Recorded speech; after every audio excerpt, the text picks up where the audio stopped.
Well, there's nothing worse than a dried up pork chop. Today, Howard shows us how to make beer-brined pork chops that are anything but that in the Mr. Food Test Kitchen. This is the time of year when we're craving heartier meals. And one way to make everything from thick-cut pork chops to slow-cooked roasts super juicy and as tender as can be is to brine them. Now, if you're not sure where to start, let me share an old-world style brine that'll take these pork chops to a whole new level. We start by mixing some water with a bottle of dark beer, a couple of tablespoons of molasses, a bit of brown sugar, and some kosher or sea salt. Salt is key when brining as it helps the brine to penetrate the meat and tenderize it.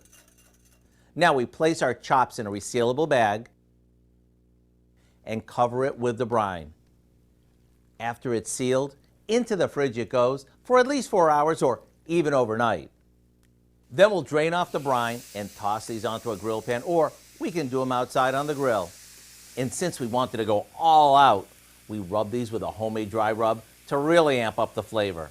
There you have it, perfectly brined chops that are so moist, so tender, and so flavorful, you're gonna wanna pick up the bone and nibble on it so you don't leave any goodness behind. To get the recipe, simply visit our website and type in beer-brined pork chops. I'm Howard in the Mr. Food Test Kitchen, where today we found a juicy and flavorful way for you to say, ooh, it's so good.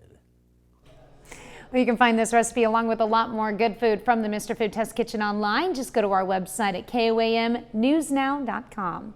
Here's a look at our 4 state market prices.